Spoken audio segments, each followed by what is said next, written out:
సమయం, బైబిల్ సమయం, బైబిల్ సమయం, బైబిల్ సమయం.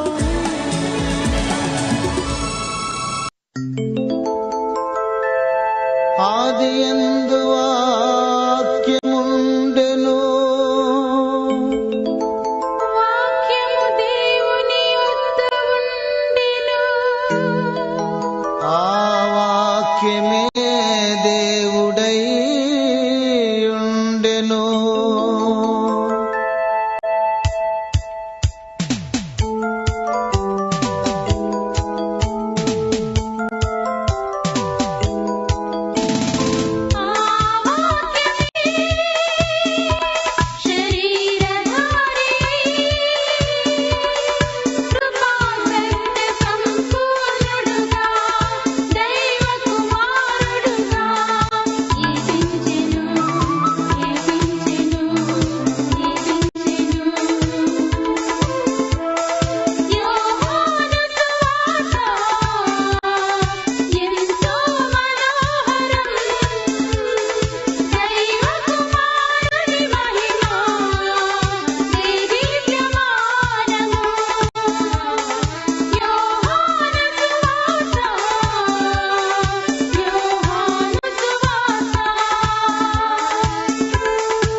ఈరోజు ఈ కార్యక్రమాన్ని నిర్వహించడానికి సహాయపడిన ప్రియులకు యేసు అనుచరులు అందరము కలిసి హృదయపూర్వక వందనాలు చెల్లిస్తున్నాం. అమ్మా బాబు, మేము మీకు ఏమీ ఇవ్వలేము. మా పక్షంగా దేవుడే మిమ్మలను మీ కుటుంబాలను నిండారుగా దీవించును గాక. Good evening. Praise the lord. దేవుని నామానికి స్తోత్రం. మన యొక్క జీవితాల్లో ప్రభువారు మరొక దినాన్ని అనుగ్రహించారు. ఆ ప్రియ ప్రభు యొక్క ప్రేమను బట్టి ఆ ప్రియ ప్రభువును స్తుతించాలి, కొనియాడాలి. ఆయన వాక్యాన్ని మనము ధ్యానం చేస్తున్నాము కాబట్టి ఆ వాక్య ధ్యానాలు సరిగ్గా వినాలి. వినిన వాక్య ప్రకారము జీవించడానికి మనము ప్రయత్నం చేయాలి. ప్రయత్నం చేయడం మాత్రమే కాదు, రక్షింపబడిన ప్రతి విశ్వాసి వాక్య ప్రకారము జీవించాలి అని నేను మనవి చేస్తున్నాను.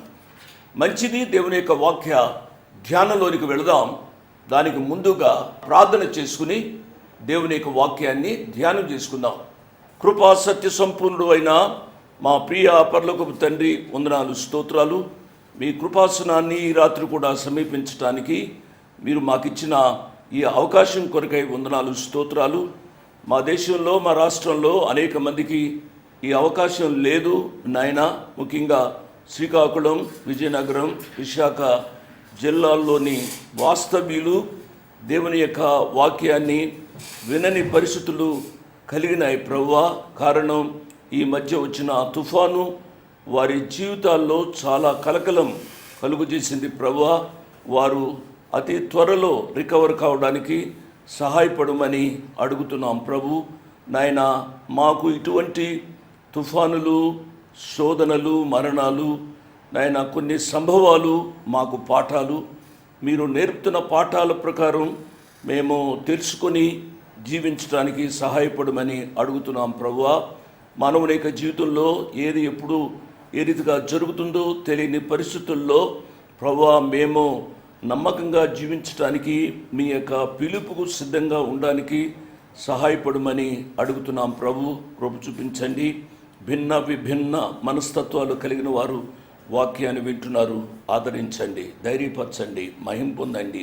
మీ కుమారుడు, మా రక్షకుడు యేసు ప్రభు వారి అతి శ్రేష్టమైన నామున స్తుతించి ఘనపరిచి వేడుకున్నాము తండ్రి. ఆమేన్. ఆమేన్ అని చెప్పిన మీ అందరికీ నా ప్రత్యేక ధన్యవాదాలు. బైబిల్ సమయం కార్యక్రమాన్ని, సమాధాన సమయం కార్యక్రమాన్ని మీరు ప్రోత్సహిస్తున్నందుకు, పోషిస్తూ ఉన్నందుకు మీకు నా హృదయపూర్వక ధన్యవాదాలు. ఒక తండ్రిగా తెలియచేస్తూ ఉన్నాను. ఎంతోమంది ఈ కార్యక్రమానికి సహాయపడుతున్న బిడ్డల కొరకు మేము ప్రార్థన చేస్తున్నాం. వారికి మేము ఏమీ ఇవ్వలేము, కానీ వారి కుటుంబాల కొరకు, బిడ్డల కొరకు, వారి ఆరోగ్యాల కొరకు, వారి క్షేమం కొరకు మేము ప్రార్థన చేస్తున్నాము అని హామీ ఇస్తున్నాం. దేవుడు మా ప్రార్థనలు విని మా పక్షంగా మీ యొక్క కుటుంబాలను ఆయన దీవించునుగాక. ఈ రాత్రి దేవుని యొక్క వాక్యాన్ని చాలా కృతజ్ఞతతో వినాలి. శ్రీకాకుళం, విజయనగరం, విశాఖ జిల్లాల్లో వచ్చిన ఉపద్రవం ఇంకా అనేక మందికి గొప్ప మేలుకొలుపు. ఎందుకు అనగా ఏ సమయంలో ఏమి జరుగుతుందో మనకు తెలియదు నా ప్రియులారా.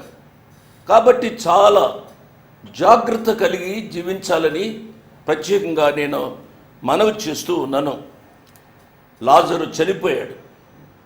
తన యొక్క సహోదరులైన మార్తా, మరియలు చాలా కృంగి ఉన్నారు. ఒకే ఒక సహోదరుడు, ఆ సహోదరుని యొక్క మరణం వారికి చాలా కృంగుదల కలుగు చేసింది. అవును, మన యొక్క కుటుంబాలలో కూడా ప్రియులు ఏ వయసులో ఉన్నవారు మరణించినా చాలా కృంగుదల కలుగు చేస్తుంది. కాబట్టి మనము చాలా జాగ్రత్తగా ఉండాలి. మన మరణం ఎప్పుడో మనకు తెలియదు. కాబట్టి మనము దేవుని యొక్క వాక్య ప్రకారము జీవించాలి. ఇష్టానుసారంగా జీవించడానికి వీలు లేదు. ఎందుచేతనగా మరణము మన జీవితాలకు ఆఖరు. ఇక ఈ లోకంలో మనము జీవించలేము. మరలా ఇంకొక జన్మ ఉంటుంది. అది కుక్క అయి పుడతారు, పంది అయి పుడతారు, లేక మనుషుడై పుడతారు అనే ఈ యొక్క తాత్పర్యం లేక ఆ సిద్ధాంతం అది సరైనది కాదు అనే విషయాన్ని నేను జ్ఞాపకం చేస్తున్నాను. ఈ లోకంలో ఉండగానే మనకు దేవుడు ఎంత వయసు ఇచ్చాడో ఆ వయసులో దేవునికి నమ్మకంగా జీవించాలి. వ్యభిచారం, త్రాగుడు, కనుక ఈ అనేకములైన అవినీతి పాపాలు మన యొక్క జీవితాల్లో దూరంగా ఉంటే మన కుటుంబాలు క్షేమంగా ఉండడానికి అవకాశం ఉంది. మార్తమ్మ తన హృదయంలో ఉన్న దానిని చెబుతుంది. ఏమి చెబుతుంది చూడండి.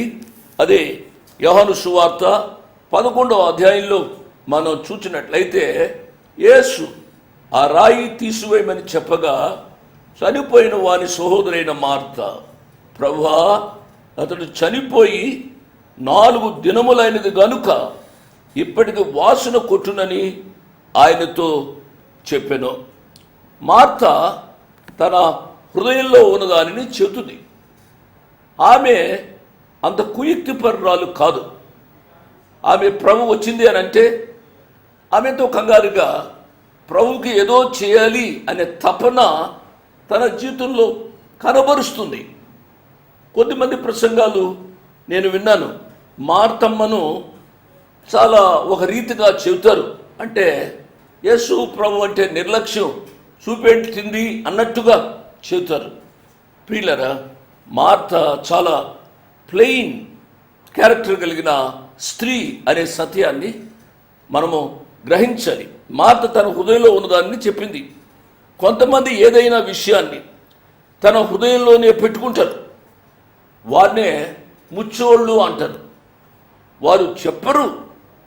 ఎందుకు అనగా వారికి వారే అలాగా కురిగిపోతూ ఉంటారు. వారి ఆరోగ్యం కూడా క్షీణించడానికి అవకాశం ఉంది. నేను మనవి చేస్తున్నాను, ముఖ్యంగా భార్య భర్తల యొక్క జీవితంలో ఇటువంటి ముచ్చుతనము పనికి రాదు. ఎందుచేతనగా 2 శరీరాలు ఏక శరీరమయ్యాయి.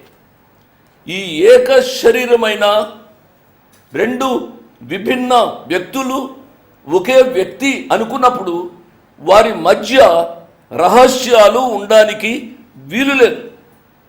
ఏదైనా సమస్య వచ్చింది అని అంటే వారు ఏదో సమయంలో ఆ దినంలో కూర్చుని వాటిని సార్ట్అవుట్ చేసుకోవాలి, వాటిని వారు తీర్చుకోవాలి. అంటే వారు ఆ సమస్యను పొడిగించకుండా ఆ సమస్య అంతటితో సమాప్తమయ్యే రీతిగా ఆ భార్యాభర్తలు ఉండాలి అని ప్రభు పేరిట నేను జ్ఞాపకం చేస్తున్నాను. ప్రియులారా, చాలా కుటుంబాలు దెబ్బ తినడానికి ఒక బలమైన కారణం ఏమిటి అనగా, భార్య తన హృదయంలో ఉన్న భారాన్ని తన హృదయంలోనే ఉంచుకుంటుంది, భర్త ఆ రీతిగానే ఉంచుకుంటాడు. ఒకరొకరు పంచుకోరు, కానీ ఒకరొకరు మాట్లాడుకోరు. ఏదో భార్య ఆ టేబుల్ మీద ఎక్కడో పడేస్తుంది ఆ భోజనం, ఈయన వెళ్ళి తింటాడు, అక్కడే కూర్చుంటారు, కానీ వారిద్దరూ మాట్లాడుకోరు. ఎంత విచారమైన పరిస్థితి అండి. నా ప్రియ చెల్లెండ్రు, నా ప్రియ బిడ్డలు, మగబిడ్డలకు ఆడబిడ్డలకు నేను మనవి చేసేది ఏమిటి అనగా, మీ యొక్క సంసారం స్వర్గ తుల్యంగా ఉండాలి. మీ సంసారము సంతోష సమాధానాలతో తొలదూగుతూ ఉండాలి. బిడ్డలు మీరు కలిసి భోజనం చేస్తూ ఉన్నప్పుడు ఎంతో సంతోషాన్ని అనుభవించాలి అని ప్రభు పేరిట నేను జ్ఞాపకం చేస్తున్నాను. మార్తమ్మ చెప్పిన మాటకు ప్రభువారు ఏమన్నారు అనగా, అమ్మా, నీవు నమ్మిన ఎడల దేవుని మహిమను చూతువు అన్నారు. అవును, మనము దేవుని మహిమను చూడాలి అని అంటే దేవుడిని నమ్మాలి. ఆ నమ్మడంలో అసంపూర్ణమైన రీతిగా నమ్మడం కాదు, సంపూర్ణంగా మనము దేవునిని నమ్మినట్లయితే దేవుని మహిమను మనం చూస్తాం. దేవుని నామానికి స్తోత్రం అండి. యేసు ప్రభువారి ఆజ్ఞ మేరకు ఏమి చేశారు వారు? లాజరు సమాధిపై ఉన్న రాయిని తీసివేశారు. గమనించండి, యేసు ప్రభువారి సమాధిపై ఉన్న రాయిని కూడా తొలగించారు. నేను యేసు ప్రభువారు మరణించినప్పుడు విషయాన్ని నేను జ్ఞాపకం చేస్తున్నాను. ఇది లాజరు మరణం, నేను యేసయ్య మరణాన్ని గురించి కూడా జ్ఞాపకం చేస్తున్నాను, కంపారిజన్ చేస్తూ ఉన్నాను. యేసు ప్రభువారి సమాధిపై ఉన్న రాయి కూడా తొలగించబడింది. ఇక్కడ రాయిని దేవుడు తొలగించాడు. యేసు ప్రభువారి సమాధిపై ఉన్న రాయిని దేవుడు తొలగించాడు. ఈ లాజరు సమాధిపై ఉన్న ఈ యొక్క రాయిని మనుషులు తొలగించారు. ఈ తేడాను వాక్యాన్ని వింటున్న శ్రోతలు గ్రహించాలని ప్రభు పేరిట నేను జ్ఞాపకం చేస్తూ ఉన్నాను. పునరుద్ధానానికి రాయి అడ్డు అని గ్రహించాలి. ప్రియులారా, మన జీవితంలో కూడా జయకరమైన జీవితానికి ఆయా రాళ్ళు అడ్డుగా ఉంటాయి. ఏ రాయి నీకు అడ్డుగా ఉందో ఈ రాత్రి నువ్వు గ్రహించాలి. ఆ రాయిని తొలగించాలి. ఏ రాయి నీ జీవితంలో అడ్డుగా ఉంది? నీ ఆత్మీయ జీవితాన్ని, నీ జయ జీవితాన్ని నువ్వు పొందకుండా ఏ రాయి చేస్తుందో ఆలోచించాలి.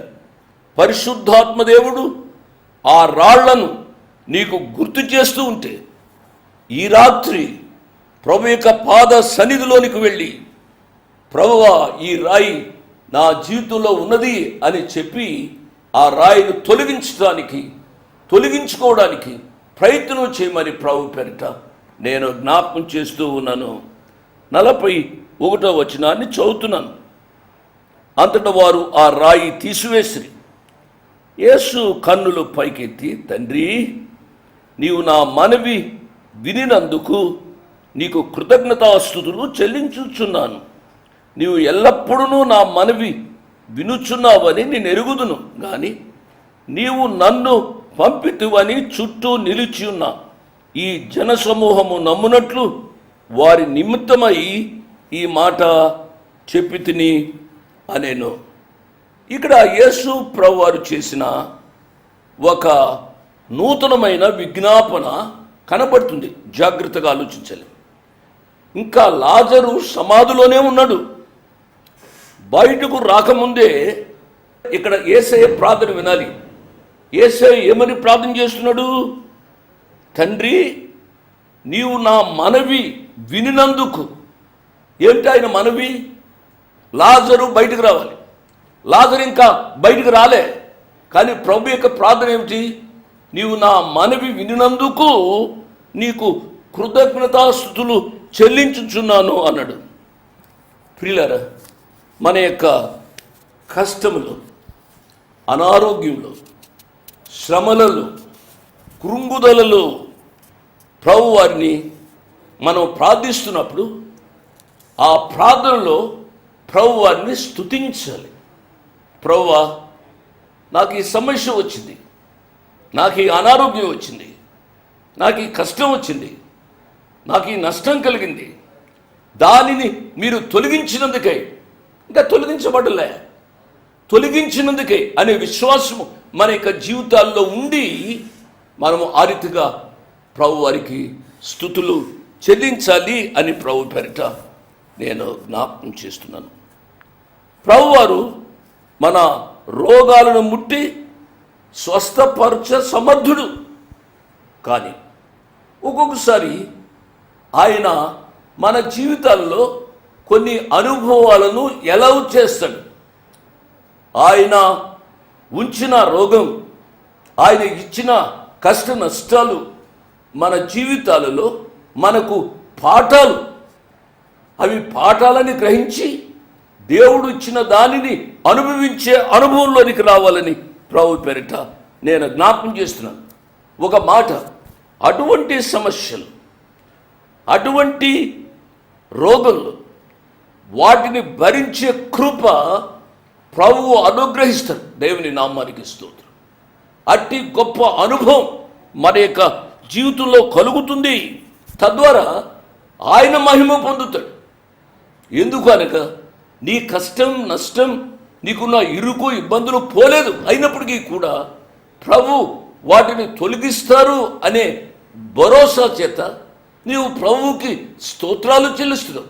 తద్వారా దేవుడు మహిమ పొందుతాడు అనే విషయాన్ని నేను జ్ఞాపకం చేస్తూ ఉన్నాను. నా ప్రియులరా, మన యొక్క జీవితాల్లో ఏ సమస్య అయినా, అది ఆరోగ్య సమస్య కానివ్వండి, ఆర్థిక సమస్య కానివ్వండి, ఏ సమస్య అయినా సరే మన యొక్క జీవితాల్లో అది తొందరలో తొలగకపోతే మనం విసుక్కోకూడదు. ఆ ప్రభు వారికి సమయాన్ని ఇచ్చే అనుభవంలోనికి రావాలని ప్రభు పేరిట నేను జ్ఞాపకం చేస్తూ ఉన్నాను. అప్పుడు యేసు ప్రభు వారు ఈ రీతిగా అన్నారు. 42వ వచనం నుంచి చదువుతున్నాను, 44వ వచనం వరకు. నీవు ఎల్లప్పుడూ నా మనవి వినుచున్నావని నేను ఎరుగుదును గాని నీవు నన్ను పంపితివని చుట్టూ నిలిచిన ఈ జన సమూహము నమ్మునట్లు వారి నిమిత్తమై ఈ మాట చెప్పి తిని అనెను.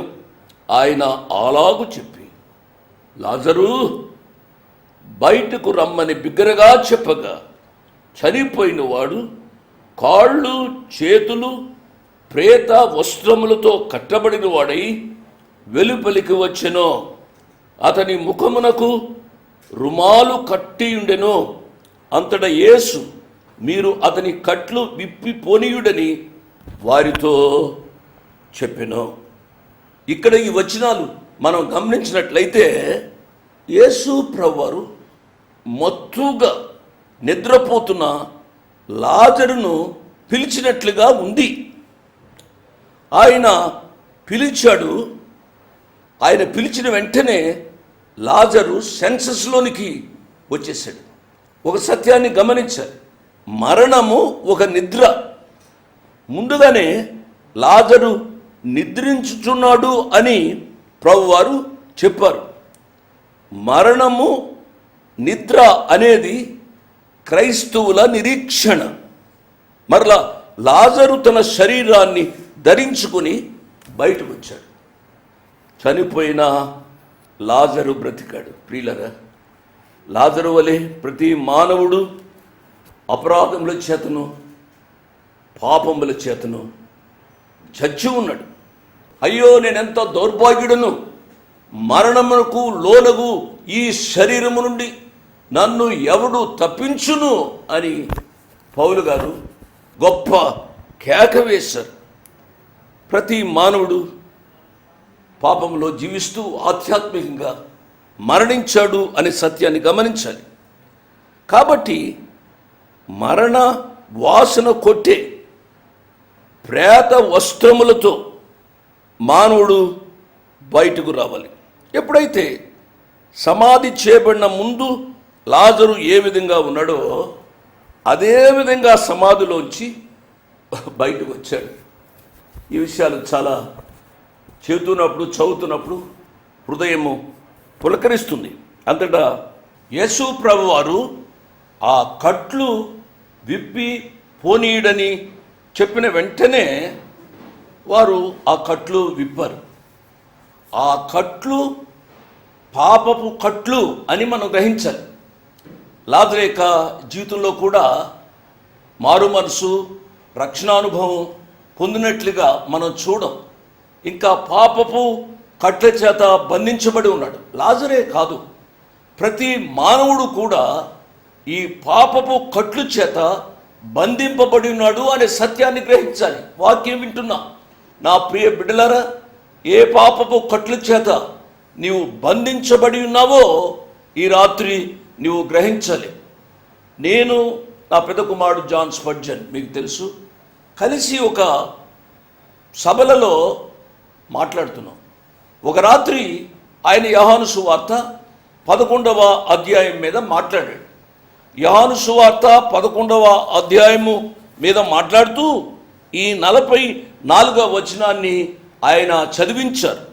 చదివించిన తదుపరి ఆ లాజరుకున్న కట్లు ఏమిటో ఆయన ఎక్స్ప్లెయిన్ చేస్తూ వచ్చాడు. ఆ కూటంలో నేను కూడా ఒక ప్రసంగికుడు కాబట్టి నేను అక్కడ కూర్చున్నాను.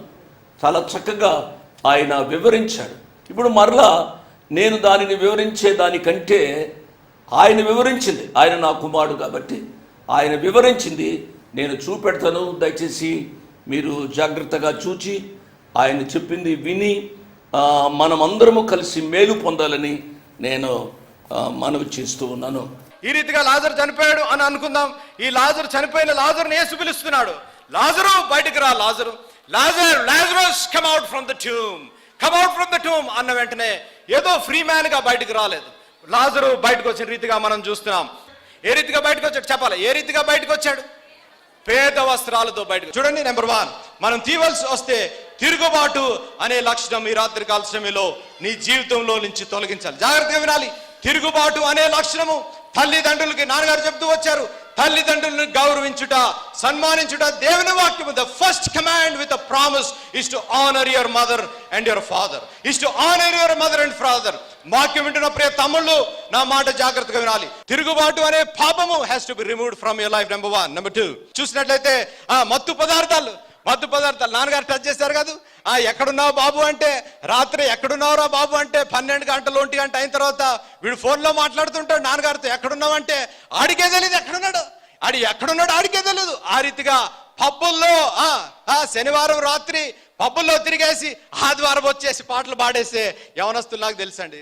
ఆదివారం వచ్చేసి భక్తి పరులుగా దేవుణ్ణి, దేవా నిన్ను దీవిస్తున్నాను దేవా, హల్లెలూయా స్తుతి మహిమ పాటలు పాడేస్తున్నాం. రాత్రి అంతా తప్పదాగేసి ఉంటున్నాడు.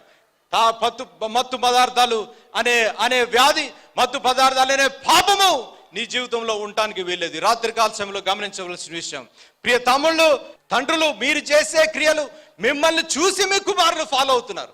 యేసు ప్రభు సజీవుడు అని దేవుడని నమ్మి, యేసు ప్రభు పునరుద్ధాన శక్తి గల దేవుడని నమ్మి నువ్వు క్రీస్తుకు ఇష్టపూర్వకంగా జీవిస్తే ఎందుకు నీ కుమారుడు తప్పదోవ పడతాడు?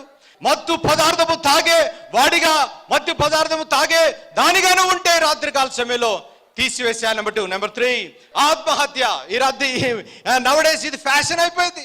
నవడేస్ ఆత్మహత్య అనేది ఫ్యాషన్ అయిపోయింది. ప్రేమలో ఉండటం కాదు, ప్రేమలో పడి ఆత్మహత్య చేసుకుంటున్న యవనస్తులు ఈ రాత్రి కాల సమయంలో గమనించవలసిన విషయం.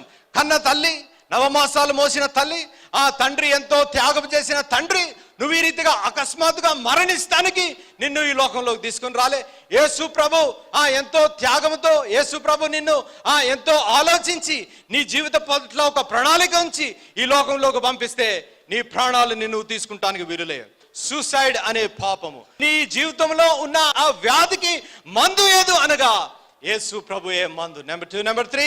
నెంబర్ 4 మనం చూసినట్లయితే చెడు కోరికలు, బ్యాడ్ హ్యాబిట్స్, బ్యాడ్ అలవాట్లు, చుట్టా బీడి సిగరెట్లు అనగా ఆ నాన్నగారు చెప్తూ వచ్చారు కాదు, ఆ చుట్ట తాగేసి పక్కన పెట్టేసి మళ్ళా చందా బట్టి వెళ్ళిన వెంటనే అదే చుట్ట అదే సిగరెట్ తాగే దినాల్లో మనం ఉంటున్నాం. చుట్టా బీడి సిగరెట్ ఫ్యాషన్ అయిపోయింది. ఆ సిగరెట్ ఈ రీతిగా తాగి రింగులుగా ఊదే యవనస్తులు నాకు తెలుసు అండి. రింగులుగా ఊదే యవనస్తులు నాకు తెలుసు. ఆ తర్వాత వాడికి పెళ్ళయి పిల్లలు పుట్టిన తర్వాత వాడు జీవించాలన్నప్పుడు వాడికి లంగ్ క్యాన్సరో, వాడికి స్టమక్ క్యాన్సరో, వాడికి లివర్ క్యాన్సర్ వచ్చి చనిపోయే దినాల్లో మనం ఉంటున్నాం. చూసారు, చుట్టా బీడి సిగరెట్లు తాగే అలవాటు, ప్రేత వస్త్రాలు తీసివేయాలి ఈ రాత్రి కాల సమయంలో. ఆఖరిగా మనం చూసినట్లయితే అవిశ్వాసము. నువ్వు నమ్ముచున్నావా? యేసు నీలో జీవము ఇయ్యగల దేవుడు, Jesus is the life and the resurrection అని నువ్వు నమ్ముచున్నావా? God can solve your problem అని నువ్వు నమ్ముచున్నావా? God can remove the despair and depression in your life అని నువ్వు నమ్ముచున్నావా ఈ రాత్రి కాల సమయంలో? నమ్మగలిగితే దేవులో స్వేచ్ఛ, నమ్మగలిగితే యేసులో జీవము, నమ్మగలిగితే యేసుతో సహవాసము అన్న రీతిగా దేవుని వాక్యంలో మనం చూస్తున్నాం. కోపము, యాంగర్ కాదు, కోపము. అంటే కోపం వచ్చేస్తుంది. ఏదన్నా పని చెప్తే కోపము, బిడ్డలకి కోపము, భర్తకి భార్య మీద కోపము, భార్యకి భర్త మీద కోపము, పాస్టర్లకి సీనియర్ పాస్టర్ మీద కోపము కాదు. పాస్టర్గా నేను చెప్తున్నాను, నాతో 12 మంది పనిచేస్తారు. అప్పుడప్పుడు వాళ్ళు అంటుంటారు నాకు బీపీ, మా నాన్నగారు ఇక్కడ ఉన్నారు, మా తల్లి కూడా ఇక్కడ ఉంది, తమ్ముళ్ళు 2 తమ్ముళ్ళు కూడా ఇక్కడ ఉన్నారు. మా నాన్నగారు అనేటోరు ఎప్పుడు, మా అమ్మ మా నాన్న అనేటోరు, వీడికి ముక్కు మీద కోపం కాబట్టి వీడితో జాగ్రత్తగా ఉండాలి అనేటోరు. ఎప్పుడది, నా మాట జాగ్రత్త ఉండాలి, ఎప్పుడది ముక్కు మీద కోపం, ఎప్పుడది నాకు రక్షింపబడనప్పుడు ముక్కు మీద కోపం, రక్షింపబడిన తర్వాత కోపం ఉండటానికి వీలు లేదు. బోధించే నీవు నీ జీవితంలో కోపం ఉండటానికి వీల్లేదు. కోపం అనే పేత వస్త్రాల్ని మనము తీసివేయాలి. గర్వము, చూసావా, గర్వము నాన్నగారు చెప్తూ వచ్చారు కదా, గర్వము but is a bit of a poison. Spurgeon గారు బాగా చెప్పారండి. కానీ అని ఫుల్ స్టాప్ పెట్టామనుకోండి, అదే కోపం ముంచేస్తుంది. ఫుల్ స్టాప్ పెట్టడానికి వీల్లేదు. గర్వము, వీడికంటే నాకు ఎక్కువ తెలుసులే, వాడికంటే నాకు ఎక్కువ తెలుసులే అనే సిద్ధాంతంతో మనం చూస్తున్నాం. గర్వం ఉండటానికి వీల్లేదు. అటువంటి గర్వాన్ని రాత్రి కాల సమయంలో తీసివేసేయాలని దేవుని పేరిట కోరుతాను. ద్వేషము ఎందుకు అనగా క్రీస్తు ఎవరో తెలియకుండా జీవిస్తున్నావు. కాబట్టి ద్వేషము, తల్లిదండ్రుల పట్ల ద్వేషము, తోబట్లు పట్ల ద్వేషము, hatred towards each other, hatred towards siblings, hatred towards your church, hatred towards wife and husband. అటువంటి దినాల్లో మనం జీవిస్తున్నాం. ద్వేషము అనే పేద వస్త్రాన్ని మనము తీసివేసేయాలి. వ్యభిచారము కాదు, వ్యభిచారం పెట్టామేంటి పాస్టర్ గారు అని అనుకోండి, మేము అందరం విశ్వాసులండి, వ్యభిచారం అనే పేద వస్త్రం మాలో లేదు అని మీరు అనుకుంటారేమో. నో, నాన్నగారు చెప్తూ వచ్చారు కదా, పైకి బాగానే ఉంటున్నాం, పైకి బ్రదర్ సిస్టర్ అని అంటేనే గొంపలు ముంచేస్తున్నాం. ఈ దినాల్లో వ్యభిచారం ఉండటానికి వీల్లేదు. వ్యభిచారం చేస్తేనే వ్యభిచారం కాదు, నా మాట జాగ్రత్తగా వినాలి. వ్యభిచారం చేస్తేనే వ్యభిచారం కాదు, వ్యభిచారపు తలంపులు వచ్చినప్పటికీ కూడా. ఒక అమ్మాయిని చూసినప్పుడు నీ తలంపులు ఏ రీతిగా ఉంటున్నాయి, ఒక అబ్బాయిని చూసినప్పుడు తలంపులు ఏ రీతిగా ఉంటున్నాయి. ఈ రాత్రి కాల సమయంలో మనల్ని మనం పరీక్షించుకోవాలి. ఈర్ష్య జలసి అనే బీజము మన జీవితంలోంచి తీసివేసేయాలి. ఎందుకు అనగా తోటివారి పట్ల జలసి, తోటివారి పట్ల ఈర్ష్య, తోబుట్లు పైకి వస్తున్నారంటే ఓర్వలేని దినాల్లో మనం జీవిస్తున్నాం. సంఘ సభ్యులు పైకి వస్తున్నారంటే ఓర్వలేని దినాల్లో మనం జీవిస్తున్నాం. You need to remove the seed, you need to remove the grave clothes of jealousy. ఇవన్నీ తీసిన తర్వాత he had to be freed, he had to be స్వేచ్ఛ. ఇంకా యవనస్తులు కానీ అవిశ్వాసులుగా ఉన్నవారు కానీ ఏ పాపపు కట్ల చేత బంధింపబడి ఉన్నారో ప్రభువారు విప్పడానికి ఈ రాత్రి సిద్ధంగా ఉన్నారు. ప్రభువారి చేతికి మిమ్మల్ని మీరు అప్పగించుకొని సజీవులుగా లాజరు వలె కొద్ది కాలము జీవించాలని మనవి చేస్తూ ముగిస్తున్నాను. దేవుడు ఈ కార్యక్రమాన్ని ఆయన మహిమ కొరకు దీవించునుగాక.